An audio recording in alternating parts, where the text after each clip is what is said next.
I feel like stuff like this emboldens the perps or emboldens people, even if they're innocent, to really, get into it with the cops and escalating the tensions in a situation instead of your hands 10 and 2, right? Don't get out of your car, all this stuff. And now, you see people getting pulled over on like the show Cops, sovereignty and all this stuff. And listen, the cops aren't always right, but they're emboldening people for bad behavior, I think, and putting everybody's lives in jeopardy on both sides, maybe, right? You're exactly right. And one of the things that they're not considering that I'll put a stress out to the New York legislature in case any of those members are listening. Look, you've got to be prepared for the message you're sending to the criminal element. What you're saying loud and clear is we don't trust our cops. We don't trust what they do.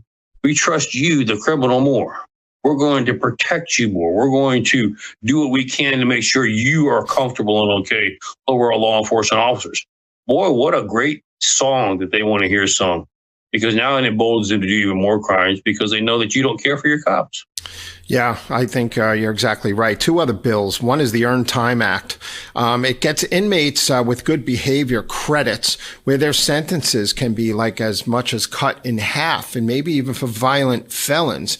And the other bill is they want to give people parole, granting supervised release by default, unless the parole board can prove that they're a clear and present danger to the public. What about these 2 things? It's crazy, right? Well, let's take the second one first. That's the most dangerous. When do you think a parole board member is going to do the research to try to prove that those that are before it are danger, clear and present danger to society? Now, don't get me wrong. There are going to be some victims, families of that element who are going to pour out and do what they can necessary. But the vast majority of them, no, they're not going to bother to take the time. And they don't feel like they should.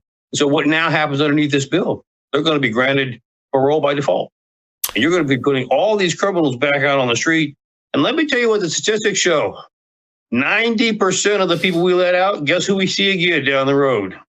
And so, the odds are greatly in their favor that they're going to go back out and commit even more heinous crimes than what got them in the first time because they've learned a little bit better while they were in prison.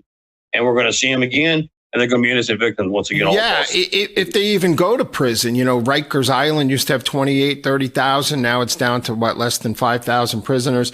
In New York City, 80% of the crimes don't get prosecuted. And now they're bragging about the shooting rate and the murder rate's down 20-30% in New York City.